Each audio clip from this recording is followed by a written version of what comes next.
Cracks. The moment he was gone, Iris turned sharply toward Adrian. "What was that?" she asked, her voice a whisper of thunder. He smiled, almost sadly. "Truth," he said. "Sometimes it hurts." "No," Iris replied. "Sometimes it wounds." "And you knew exactly what you were doing." He didn't answer, didn't apologize. The rest of the circle carried on, but the warmth had gone out of the room like a flame smothered in wet cloth. After Iris found Luca hours later in his workshop. He was carving without focus, wood shavings scattered like thoughts he didn't want to feel. She didn't speak, just sat across from him, letting the silence settle between them like ash. Finally, she whispered, "He doesn't get to define you, or your silence." Luca paused. Then he wrote, "I let him get inside, and I hate that he was partly right." Iris shook her head. Being quiet isn't weakness, and it's not hiding. Sometimes it's the only honest language left. He looked at her, eyes wet but steady. "I wanted to speak tonight," he wrote. "Not with words, but truly speak." She reached for his hand, pressing it between her palms. "You did. More than any of us." Journal entry. Not all storms come to destroy. Some come to wash away what never belonged. Chapter 13. Healing Begins. The shop was quiet the morning after the storm. Not the silence of absence, but the stillness that comes after something true has been spoken. The kind that leaves echoes behind. The wooden floor creaked under Iris's footsteps as she moved through the aisles, collecting forgotten teacups and folding chairs from the night before. The scent of candle wax lingered in the air, mixed with the faint spice of burnt cinnamon. Outside, the rain had passed. The streets were clean and glistening, and the sky hung low with soft silver clouds. Iris paused in front of the reading circle, now empty but full of memories. Her hand brushed the seat where Luca had sat. She could still feel the weight of his presence, even though he had left the night before without a word. She closed her eyes. He didn't leave angry, she told herself. He left wounded. And something in her, something long buried, hurt for him, a quiet return. She didn't expect him to come that morning, but he did. Just before noon, the bell above the shop door rang. A soft, gentle chime, almost apologetic. She looked up from behind the counter, and there he was. Soaked in sunlight, his expression unreadable but his posture open. He held a new carving in his hands. It was small. A cracked heart, stitched together down the middle with tiny, delicate notches. Iris didn't say anything. She simply stepped around the counter and stood before him.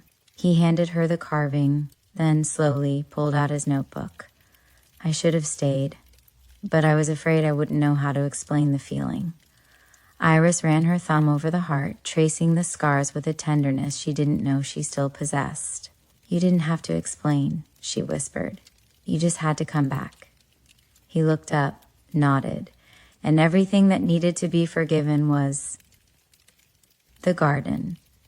That afternoon, they sat together in the small garden behind the bookshop. There was a crooked wooden bench near the overgrown lavender, and they sat in silence as the sun moved between clouds. Bees floated lazily around the blooms. A robin danced along the fence.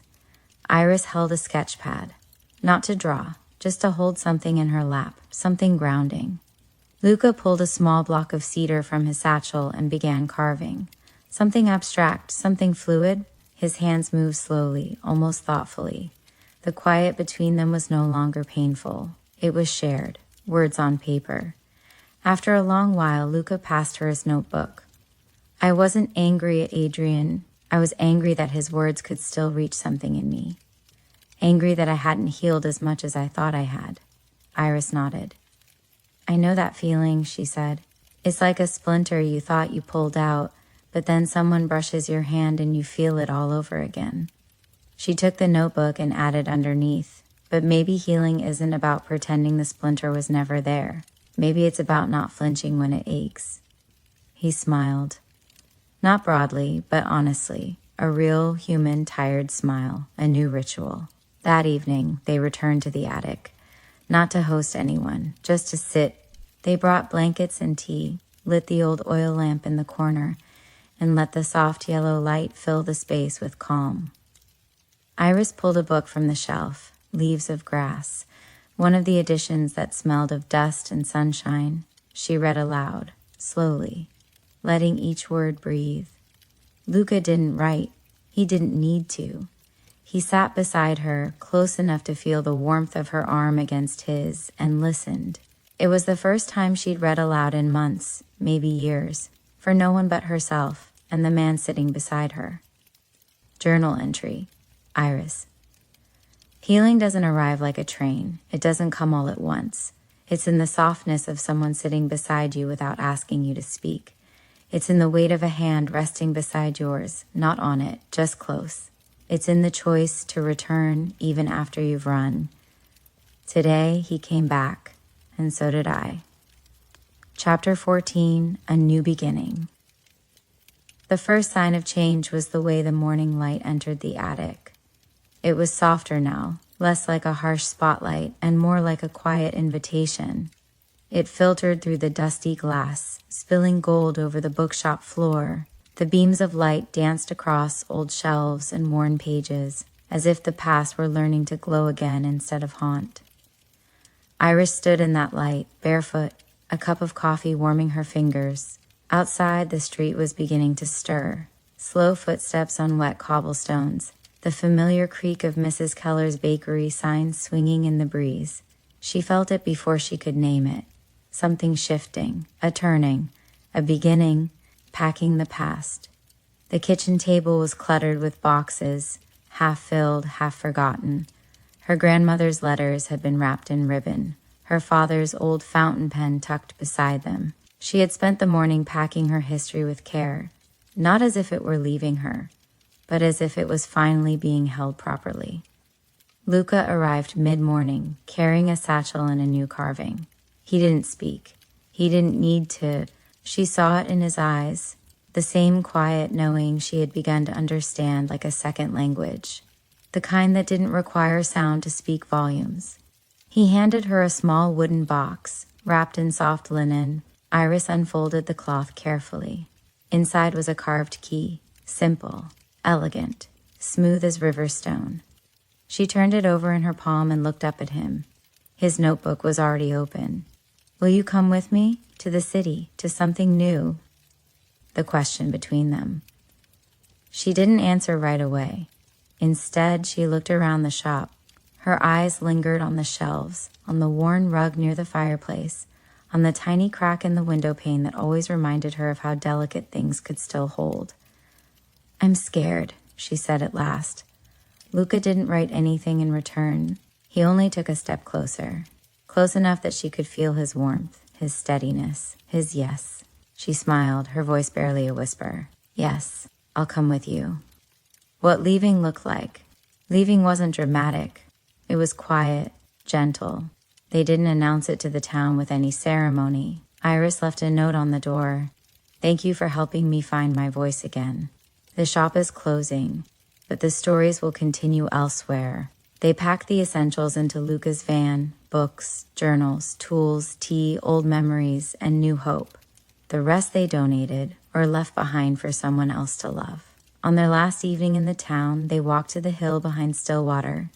The wind carried the scent of distant rain. The sky burned pink and gold. A conversation without words. They sat on the bench at the top of the hill, the same one Iris used to come to alone. Luca carved a small heart into the underside of the bench, just with his thumb and a pocket knife. Not for anyone else to see, just for them. Iris closed her eyes.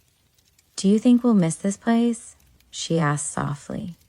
Luca's answer was a squeeze of her hand. She looked at him. "I think we carry it," she said, "everywhere we go." He nodded. That was enough. The road ahead. They left before sunrise.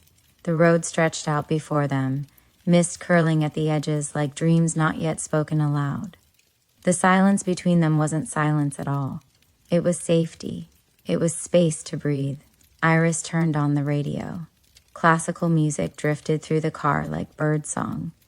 She leaned her head against the window and closed her eyes. And as the first hint of city skyline peeked over the horizon, Iris whispered, more to herself than to anyone, let it begin. Journal entry, Iris, new keys, new roads. We left behind only what no longer served us. We carry everything that matters, including each other. Chapter 15, The City Lights. Arrival. The city rose like a breath held too long, tall and glittering, loud and bright, a constant pulse of motion and possibility. When Iris stepped out of the train station, her senses were overwhelmed. Cars honked, strangers brushed past without apology, voices echoed in dozens of languages, and the scent of roasted chestnuts mingled with oil and rain on hot pavement. Beside her, Luca held her suitcase in one hand and his satchel in the other. He didn't flinch, but she felt his silence tighten. Still, his free hand found hers, and they stood together for a moment beneath the high arch of the train station's entrance, watching the city unfold before them like a story yet to be written. The road ahead. They left before sunrise. The road stretched out before them, mist curling at the edges like dreams not yet spoken aloud. The silence between them wasn't silence at all. It was safety. It was space to breathe. Iris turned on the radio. Classical music drifted through the car like birdsong. She leaned her head against the window and closed her eyes. And as the first hint of city skyline peeked over the horizon, Iris whispered, more to herself than to anyone, let it begin. Journal entry, Iris, new keys, new roads. We left behind only what no longer served us. We carry everything that matters, including each other. Chapter 15, The City Lights. Arrival. The city rose like a breath held too long, tall and glittering, loud and bright, a constant pulse of motion and possibility. When Iris stepped out of the train station, her senses were overwhelmed. Cars honked, strangers brushed past without apology, voices echoed in dozens of languages, and the scent of roasted chestnuts mingled with oil and rain on hot pavement. Beside her, Luca held her suitcase in one hand and his satchel in the other. He didn't flinch, but she felt his silence tighten. Still, his free hand found hers, and they stood together for a moment beneath the high arch of the train station's entrance, watching the city unfold before them like a story yet to be written. Their new home. The apartment wasn't much, 2 rooms and a balcony, barely wide enough for a chair and a potted plant. But it was theirs. The living room had slanted ceilings and chipped floorboards. The radiator hissed like a sleeping dragon. The kitchen smelled faintly of time and someone else's memory. But through the small window above the stove, you could see the skyline. Rooftops painted gold by evening sun, and one crooked chimney that always released smoke in the shape of soft curls. That first night, they sat on the floor with takeout containers between them and mugs of lukewarm tea. No furniture yet, just laughter and exhaustion and the shared thrill of something entirely new. Luca carved a small figure from the leftover chopstick wood, a tiny home, imperfect and beautiful. He handed it to her, and she whispered, "Yes, this will do." Adapting to the pulse, the days passed in rhythm, not smooth but real. Iris began freelancing for a city magazine. Her words, once tucked away in attic corners, now danced across printed pages. She wrote about artists, about quiet gardens between buildings, about people who sang on sidewalks and painted on cafe walls. Luca found work at a woodworking co-op. The space was filled with tools, sawdust, and creators who didn't ask many questions. He didn't need to speak. His hands did all the talking. But the city wasn't always kind. Strains of the city. Sometimes Iris came home bone-tired, from deadlines, noise, fluorescent lights, and forced smiles. The city drained her in ways she hadn't expected. And Luca, though calm on the surface, sometimes disappeared into the workshop for hours, carving as if trying to anchor himself to something solid. They began to miss the quiet of Stillwater, The echo of the bookshop bell, the silence that had once bound them gently. Now the silence between them sometimes felt different, not empty, but stretched. A moment of friction. One night, after a particularly hard day, Iris returned to find the apartment dark. Luca hadn't come home. She tried calling, then remembered he never carried a phone. When he finally walked in near midnight, covered in sawdust, she was pacing. "You can't just disappear like that," she said, her voice sharp with fear disguised as anger. He froze, then stepped toward her. Wrote quickly, "I lost track of time. I didn't mean to worry you." She softened, but her eyes burned. "This place, it's different. It swallows you whole if you're not careful." He nodded, then pulled a carving from his satchel, a boat on choppy water. He set it gently in her hand. She held it for a long time, and without another word, they sat down on the floor, together, finding the light again.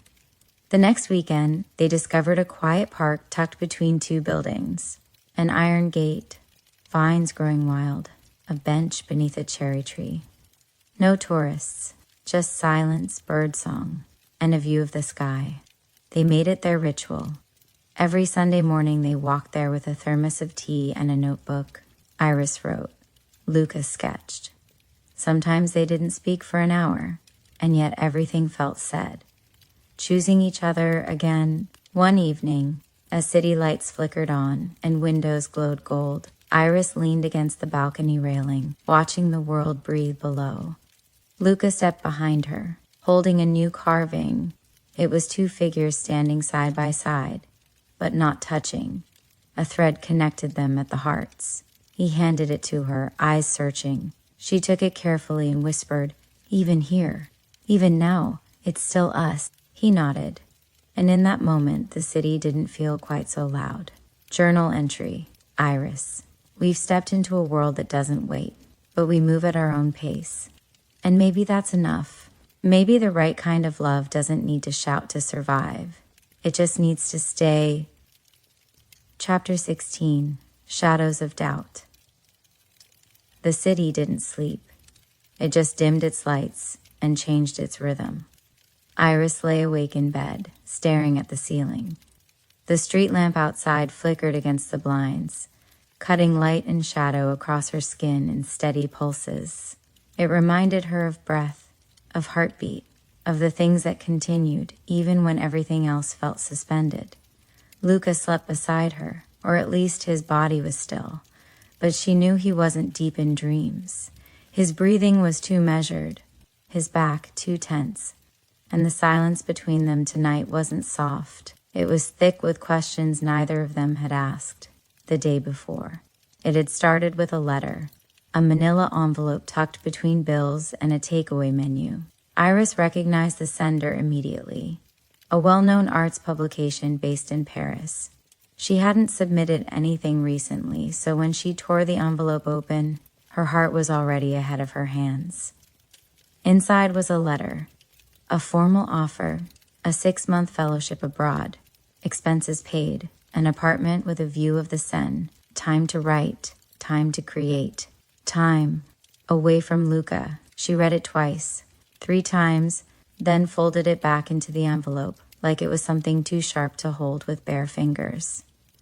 A secret tension. She didn't tell Luca that night. Instead, they ate dinner in near silence. Not out of anger, but caution. She watched his hands as he sliced bread, the steady rhythm of the knife, the way his eyes drifted toward the window more than usual. Something was shifting in him, too. She wanted to ask what, but didn't.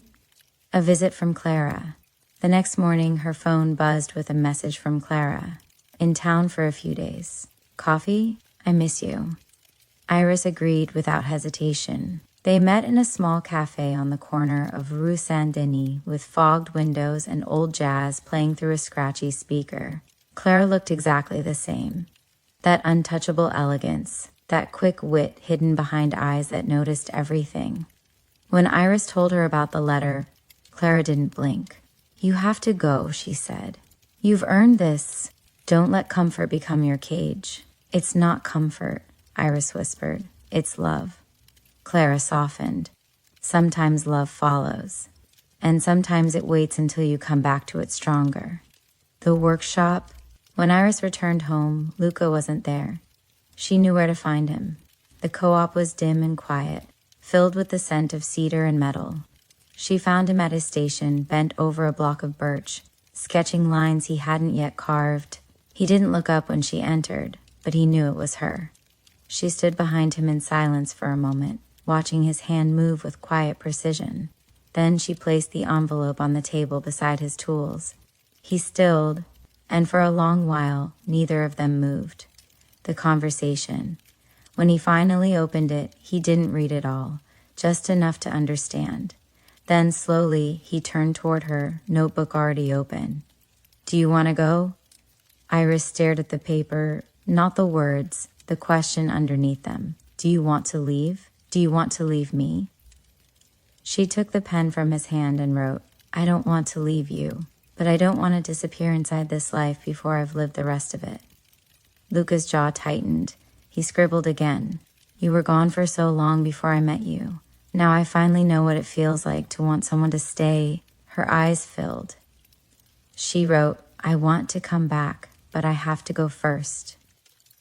That night, back at the apartment, they sat on opposite ends of the couch. It was the kind of quiet that held grief in its chest. Iris wanted to reach for him, to promise this wouldn't be like before, that she wouldn't disappear the way she once had when Elliot died, when grief made her a ghost, that this time she was choosing life, not escape. But she also knew something in Luca didn't understand how to separate leaving from being left. He handed her a carving before going to bed without a word. It was a tree, half of it blooming, half of it bare, a letter of her own. That night, Iris wrote in her journal longer than she had in weeks. He doesn't know how to follow.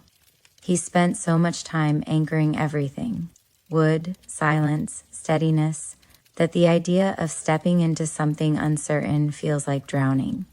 But maybe he'll learn, or maybe I'll learn to hold space between us, not as distance, but as room to grow. Because love that never stretches, never asks, never dares, was never really love at all. A morning of fragile peace. When she awoke, Luca was already up. He had made coffee, left a bowl of oatmeal with berries and a folded note beside it. She opened it slowly.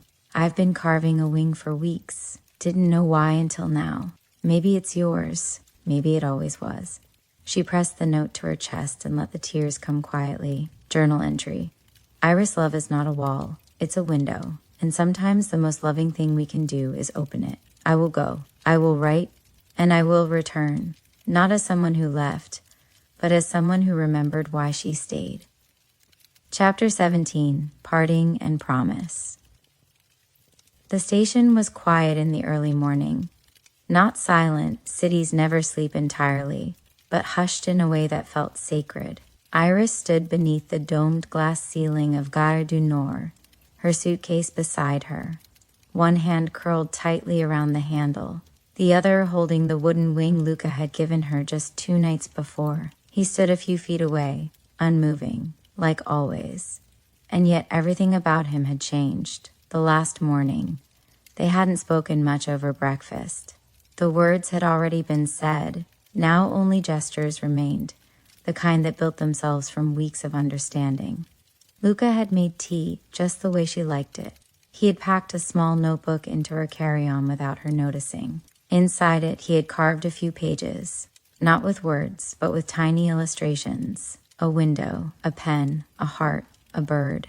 When she found it, she cried quietly in the bathroom, tracing every line with her fingertip. Unspoken dialogues. As the announcement echoed through the station, soft but insistent, Iris stepped closer. Luca didn't reach for her, but his presence leaned toward her like gravity. I don't know who I'll become there, she whispered. He didn't flinch. Instead, he reached into his coat pocket and handed her a folded piece of paper. No carving this time, just graphite on handmade paper. She opened it. A sketch of her sitting by a window, writing. The city behind her was vague, but the light in her face was clear. I know who you already are. The kiss. When he finally kissed her, it wasn't dramatic. It wasn't rushed or desperate or hungry. It was soft, reverent, the way someone touches a page they've read 1,000 times and still finds something new. And when they pulled away, they didn't say goodbye. Only I'll write, she promised. He nodded, then gently pressed the wooden wing into her palm. Come back with both, he whispered. The other one will grow there. The train moves. As she boarded, Iris looked back one last time. Luca stood like a shoreline, not asking her to stay, not pulling her back, just being the place she would return to. The train pulled from the station slowly, and for the first time in a long time, she wasn't running. She was becoming, in motion. The countryside passed in blurs of green and gold. Iris sat by the window, sketchbook in her lap, wing in her pocket. The ache in her chest was sharp but not hopeless. It was the ache of something real being stretched, not snapped. She began to write, not to escape, not to forget, but to remember, to hold. Luca's workshop. Back in the city, Luca returned to the co-op. The wood felt different under his fingers, not because it had changed, but because he had. He carved a second wing, not a mirror of the first, not perfect, but complete, then placed it on the shelf beside the first heart he ever gave her. He didn't cry, but he breathed deeper than he had in days. Journal entry. Iris. The train carried me through silence, but I wasn't alone. I carried him in every corner of me. Not all partings are endings. Some are promises we trust ourselves to keep. The first letter. She wrote it by hand. Late at night, seated on the balcony with a blanket around her shoulders, a cup of bitter herbal tea steaming beside her.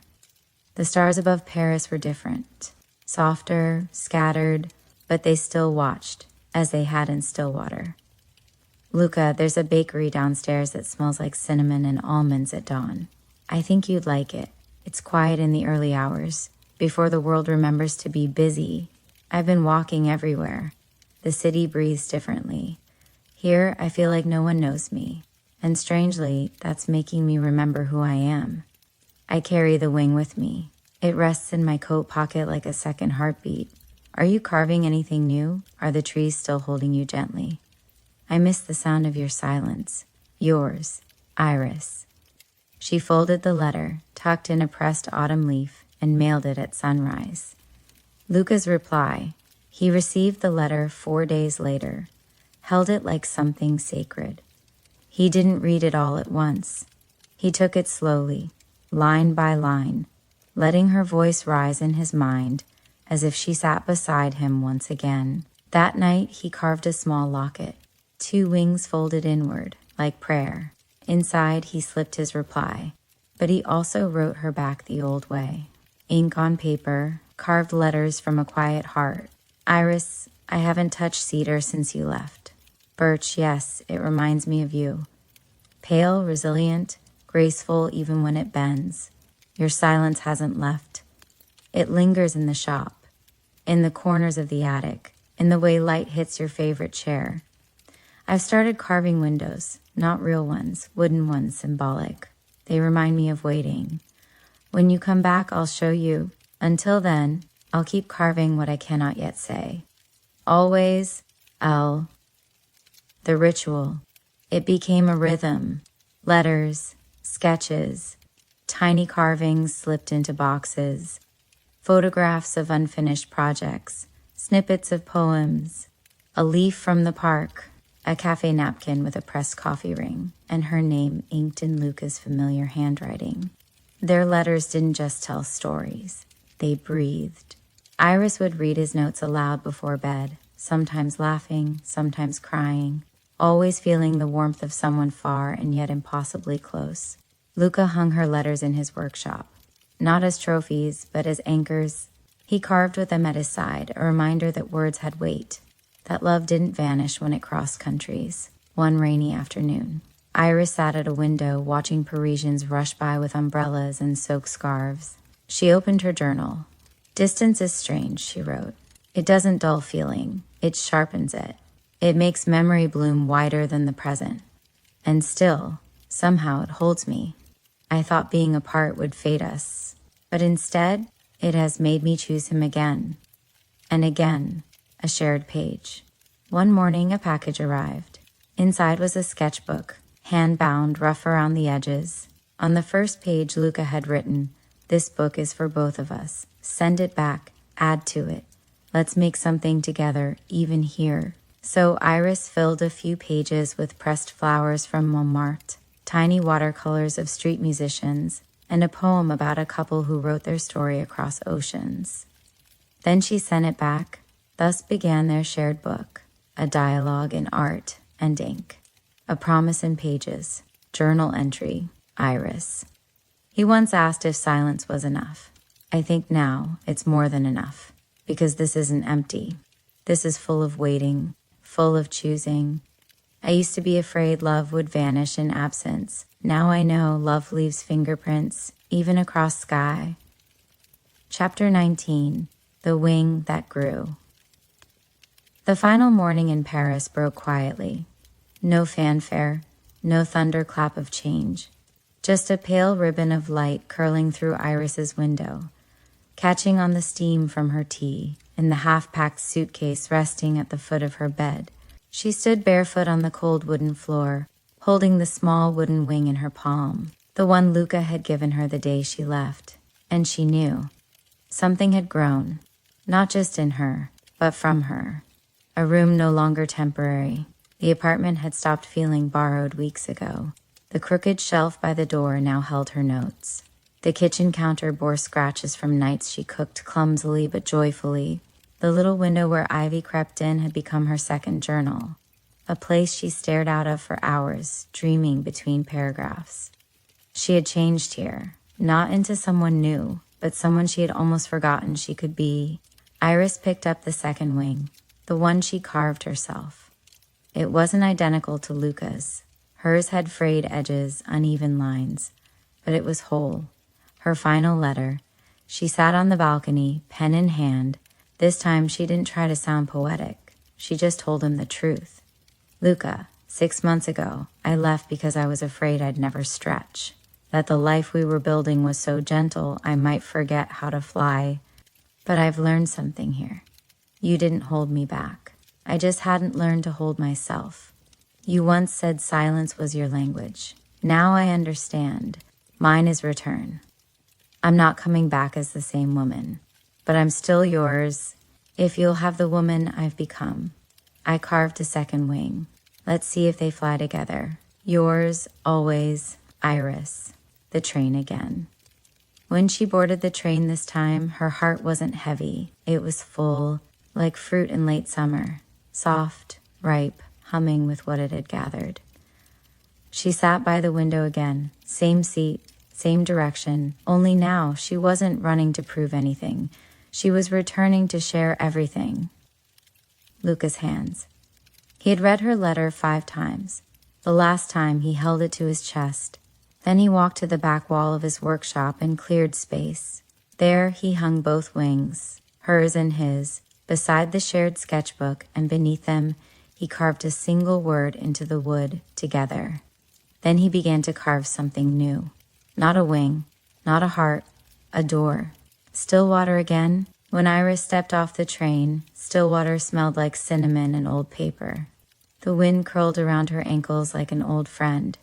She expected the platform to be empty, but Luca was there, waiting. No sign, no grand gesture, just him, holding a box wrapped in linen.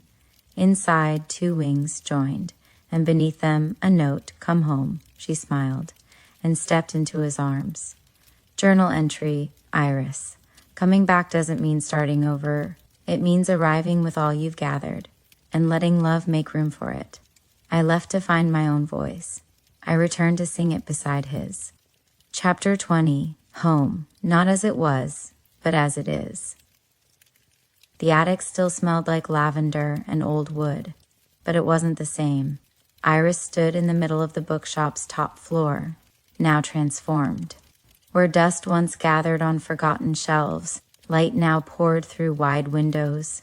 The reading circle was back. not just chairs, but cushions and warm throws, books stacked in messy towers like living things. Luca had done this while she was gone, not to preserve the past, but to welcome the future, a life rearranged. They didn't move back into the old apartment above the shop. Instead, they found a small cottage just outside the town's edge. Stone and ivy, soft windowsills and wind chimes. It had a greenhouse where Iris wrote on rainy days, and a workshop where Luca carved with music playing low in the background. They filled the house with mismatched mugs, secondhand chairs, and memories not yet made. It was not perfect, but it was theirs. The first reading. 3 weeks after her return, Iris held her first public reading since Paris. The attic glowed with soft lamps. Luca stood near the window, not beside her, but near enough that she could feel him, his quiet support, the way he held space without taking it. She opened her notebook, hands only slightly shaking, and began.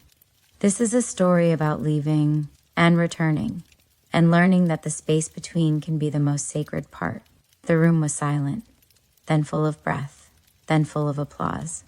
But none of it mattered more than the look in Luca's eyes. He wasn't proud of her. He believed in her, carving the future. In Luca's workshop, 2 new wings hung side by side. One was hers, one was his. And in the center, a door. They began carving a new piece together, a tree with intertwined roots, birds in flight above it. Every weekend, they worked side by side, not speaking much, but saying everything. Sometimes love wasn't grand. Sometimes it was shared sawdust, fresh tea, a smile that met you across a quiet room, a letter never sent.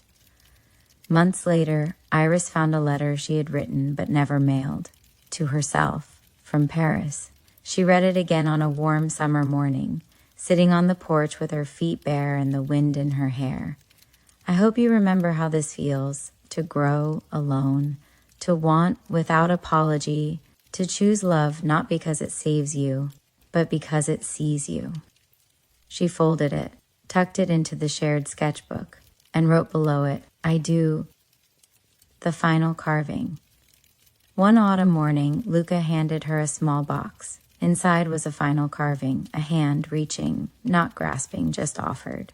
On the palm, a single word, stay. She looked up. He didn't speak. He didn't need to.